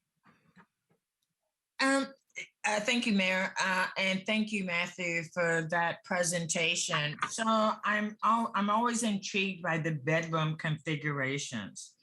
And so are there going to be any 3-bedroom units that are not inclusionary housing units? Thank you for the question, Commissioner. No, the only 3-bedroom units will be inclusionary housing units. There are as many 2-bedroom units as there are 3-bedroom units in the building, and thus they are in compliance with the recent rule changes we made, both in terms of the requirement to have 2 bedrooms in the building when there are 3-bedroom IH units, and around the size requirements, in that the square footage of these units are larger than the 1 and 2-bedroom units. So let me get this right. We have 8 units that will be considered family units, and 4 of them will be inclusionary housing units, and the other 4 are 2-bedroom units at market rate? That is correct. Yeah. Hello, Commissioner. This is Dory Van Bockel, manager of the development incentives, and just wanted to add in that there are actually 28 2-bedroom units in the building. And so the requirement is that there would be at least 4 2-bedroom units in order for the 4th 3-bedroom units to be reconfigured and meet the IH requirement. And what is the minimum bedroom square footage for the 3-bedroom units? Go ahead, Dory. Oh, sure. I was just going to say, based on the average square footage of the 1-bedroom units is 573 feet. And so with the new reasonable equivalency requirements of the administrative rules that were updated earlier this year, the 3-bedroom units need to be at least 160% of the average value or amount of the 1 bedrooms. So that would be at least 917. And the 3-bedroom units are in fact 1,027 square feet. You didn't answer my question about the size of the bedrooms themselves. You know, we don't measure that when reviewing the applications. We would have to go back to the plans and look at that, but we can certainly provide that information later if you'd like. Well, I mean, I'm concerned that the low-income units always have smaller bedrooms than the market rate units. And as you know, as we've been talking about this for the last few years, we're hoping the administrative rule changes would actually not penalize people for being low income in these units. So, you know, I'm still trying to figure out if the rule changes actually require 3-bedroom units to be of equal square footage for bedroom sizes. I mean, because remember, some of the ones you brought to us like were just outrageous in the past. So I just want to know if we've moved the ball at all and actually making sure that we're providing equity in these low income units. It has indeed changed, as I mentioned, to at least require still that these 3-bedroom units are significantly larger rather than some of the one in particular application we reviewed where the 3-bedroom units were closer in size to the 1-bedroom units. So for instance, in this case, by it being over 160% larger, there's definitely going to be you know, better sized bedrooms than in the prior example. And when will the audit be completed? The city auditor's audit? I mean, I'm sorry, you were doing a study. Was it a study? Audit was probably not the right word. Were you doing you were going to review inclusionary housing and then come back and report what you found? Because, you know, the question is, are we having an impact? And if so, where? Because just looking at your first picture, we're having the biggest impact in single occupancy housing, right? With one individual. That's where we're having the most success. So Thank you, Matthew. Matthew is putting up the scope of work for the upcoming study that you're mentioning, Commissioner Hardesty, that we approved at the end of the budget dialogue last spring. So I appreciate you bringing that up. Yeah, thank you, Commissioner, for the question, and thank you, Commissioner Ryan, for the segue. We are moving forward on the study, given that it was allocated in this budget year. We're finalizing the scope of work as we speak. We're going to be doing some outreach to some key stakeholders before we issue that RFP, which includes all of your offices. Shannon will be reaching out to all of your offices in the next few weeks. We will then engage with procurement services to solicit the consultant as well as putting together a stakeholder process to involve members of the community and members of the development industry in our review. We estimate that stakeholder process and the actual study itself and the feasibility analysis and the calibration will take place in January to July of next year. And then we should have the findings to inform recommendations in consultation with Commissioner Ryan's office by late summer, early fall of next year. Excellent, excellent. That's a great timeline. I'm curious if the plan is for the consultant to talk to community members who are now residents in these buildings, especially those with the mysterious square footage. So that can certainly be something we put into this overall work plan. As I mentioned, we're going to get additional feedback on the scope of work. And if that's not something the consultant can do, that's certainly something that we can figure out how to put into the work plan, who's best to do that component of work.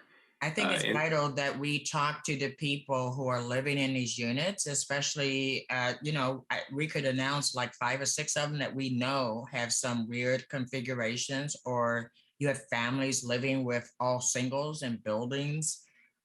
There can't be any kind of evaluation without actually hearing the voices of the people who are living in these units. So I would hope that that would be part of the scope of work.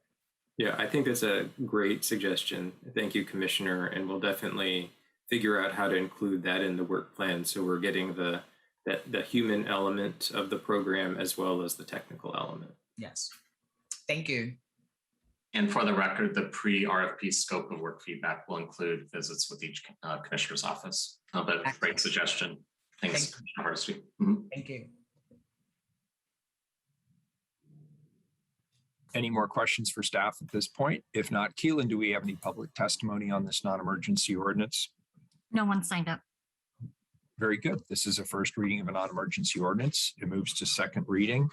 And colleagues, that leaves us with the one item which was pulled off of the consent agenda, item number 712.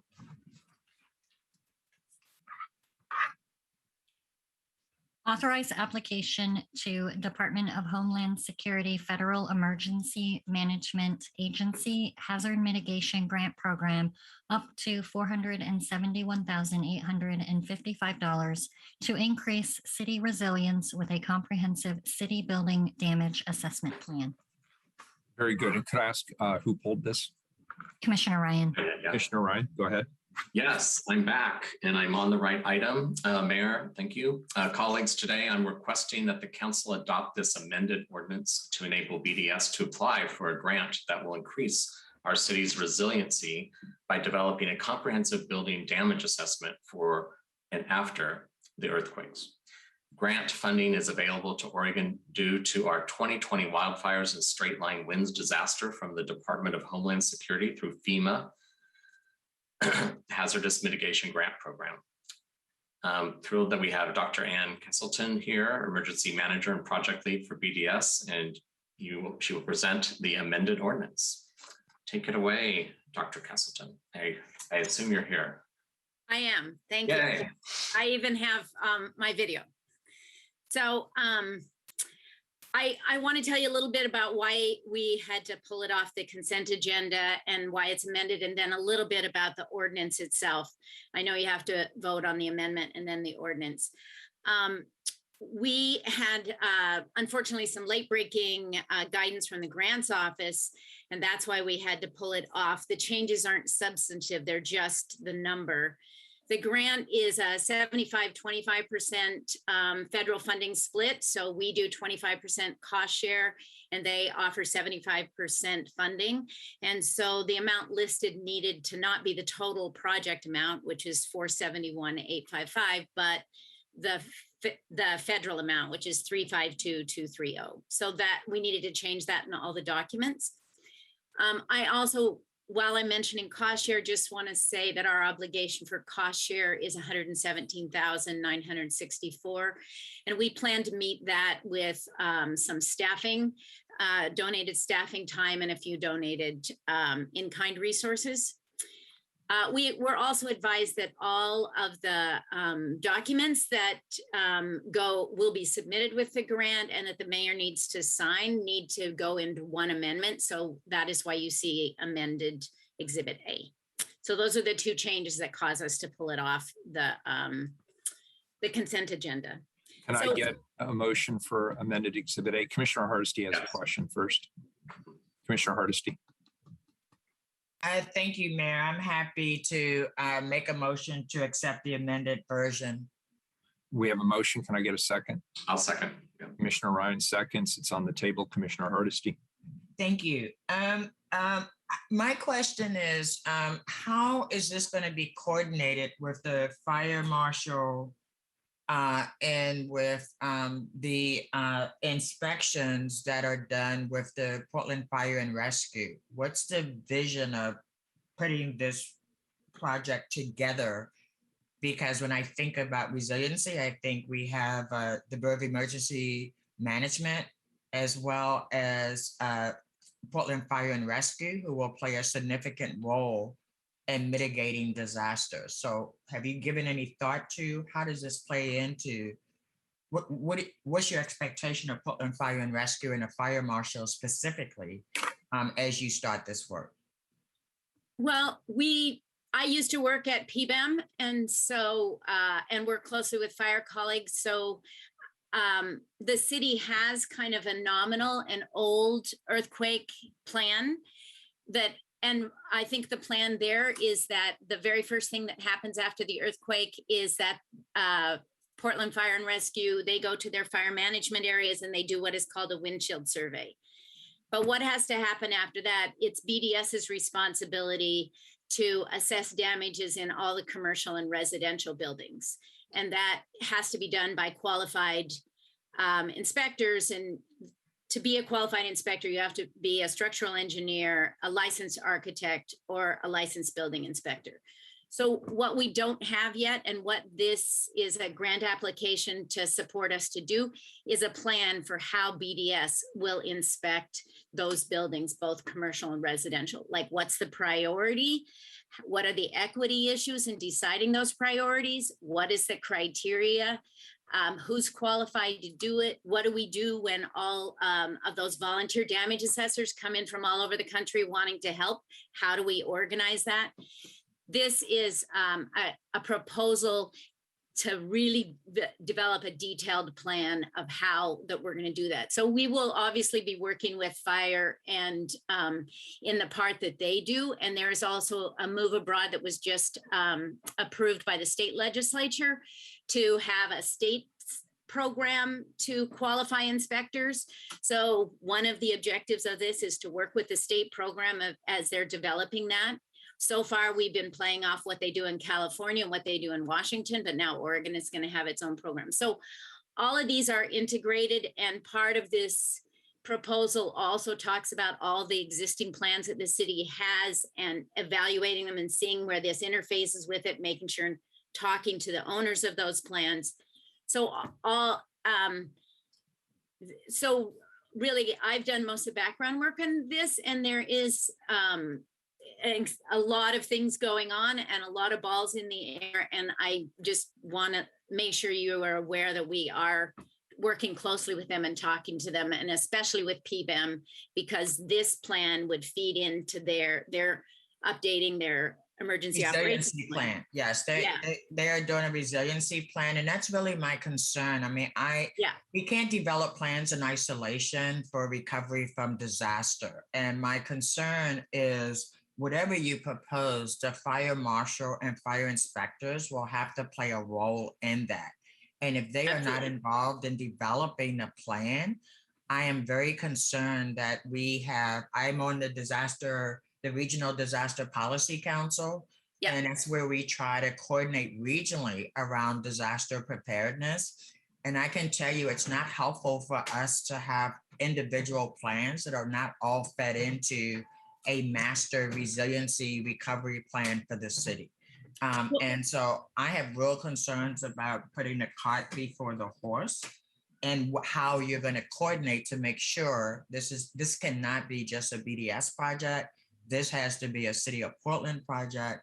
working with our emergency first responders to make sure that we really are doing as comprehensive a plan as possible.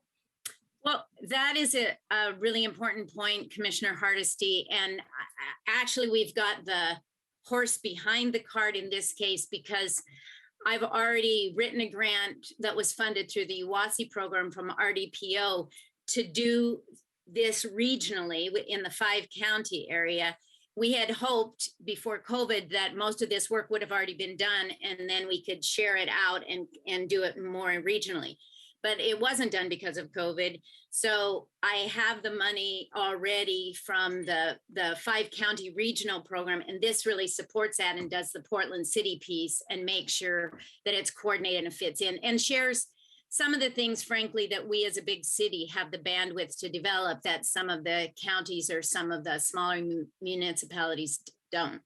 So this has a large piece of it which supports the region and supports the state as they get more prepared themselves. So I understand your concern about just running off and doing things on our own, but really I'm pretty closely tied in with PBEM and also RDPO, and have in my previous life when I worked internationally, it was the biggest mistake every group made was just by bombing in and doing their own thing and not consulting everybody else. So I hear you on that. You're on. I don't want my my fire inspectors to be required to do something that they've had no input into developing. It is important that this is a inclusive process. BDS can lead, but it cannot do it on its own. And I need some assurance that you're going to coordinate with all the bureaus who have responsibility for our recovery from disaster. Well, in addition to the objective 6, which is to consult all the other existing plans and to make sure this fits, I have objective 8, which is about outreach and stakeholders. So for each of the objectives, we've identified who are the other stakeholders, who needs to be involved in both the decision making and in and public outreach at some point. So your challenge is going to be you have 2 commissioners and the mayor that have different pieces of our first responder system. And if we're not thinking holistically about developing a plan for recovery, I'm just concerned that it's not well. I mean, this is the first I'm hearing about it. So maybe other officers have had more interaction around this, but I just know that if the pieces don't fit, we're going to be working at cross purposes in the next disaster. This is about applying for the grant. It's not, we haven't received the money yet. So, well, I want to know what you're going to do with it when you get it. And I want to make sure that you're not committing us to things that we have not agreed to in Portland Fire and Rescue, especially when it comes to the fire inspectors and the fire marshals. That is detailed in excruciating detail in Exhibit A, amended Exhibit A. But Commissioner, I am really excited about this project. It's my last thing I intend to do before I retire. And I would love to talk to any of the commissioners about it. And of course, because I'm part of the Emergency Management Steering Committee in the whole city, I am working with all the other emergency managers, but I would love to talk to you about it. I'm happy to have further conversation, and thank you very much for clarifying my concerns. Again, we have to plan to be prepared for disasters, and we have to be intentional. I mean, one of the things I love about this region is that in a disaster, the region comes together. It's not just the city of Portland, but we work cooperatively in the entire region. Which the wildfires last year clearly reflected that. And so I guess that's all my questions for the moment. I look forward to seeing this application develop. But I also just want to caution that it has to fit into the broader resiliency recovery plan that the city of Portland is working on. Thank you. Yes, I'm part of that recovery group also. So Yeah, and this is response. It's not recovery, but they need to lead into the other one. That's right. That's right. They all have to fit together and everybody's got to know their part. Thank you. Thank you, Commissioner Hardesty. That was a good discussion too. So thanks for raising that. So just to review, we do have an amendment on the table. It was moved by Commissioner Hardesty. It was seconded by Commissioner Ryan. Is there any further discussion to the amendment? Let's call the roll on the amendment, Keelan. Hardesty. Aye. Maps. Aye. Rubio. Aye. Ryan. Aye. Wheeler. Aye. The amendment's adopted, and before legal counsel puts me in jail, I should ask, has anybody signed up for public testimony? I'm assuming no, given that this was pulled off the consent agenda. No one signed up. Very good. Any further discussion to the main motion? Seeing none, please call the roll on the emergency ordinance as amended. Hardesty. The most vital thing I think we can do as a city is to be forward thinking about how we recover from the next disaster. It's not when, it's not if, it's when it will come. And so I look forward to the development of this application and the thoughtfulness under which we will incorporate it into our overall resiliency planning for this city. I'm happy to vote aye. Maps. Aye. Rubio. Aye. Ryan. And thank you for being here. And that was a great dialogue between you and Commissioner Hardesty, and also getting to the details of objectives 6 and 8. Again, this is to apply for the resources that we desperately need to get this party started. And I vote aye. Wheeler. I also want to thank Ann. I want to thank you, Commissioner Ryan. And yes, again, Commissioner Hardesty, that was a great question you raised, and I appreciated the discussion. Commissioner Maps, did you have a point of order? Yeah, I have a quick question either for Commissioner Ryan or staff. This originally was on emergency. I don't know how time sensitive it is. If it is time sensitive, I would be happy to entertain a motion to make this an emergency ordinance so and their teams can move forward. I'm not quite sure what the mechanics here are. Commissioner Maps, the vote has already been called. Oh, that's right. And therefore the horses, that's fine. I was just the horses left the barn on this one. But I heard Ann say that she would entertain thorough conversations with the Public Safety Bureaus. That will obviously include the Bureau of Emergency Communications and you as the commissioner in charge. And I would look forward to that conversation as well. I vote aye. The ordinance is adopted as amended. And that concludes our business for this morning, colleagues. We're adjourned till 2 p.m. Recording stop.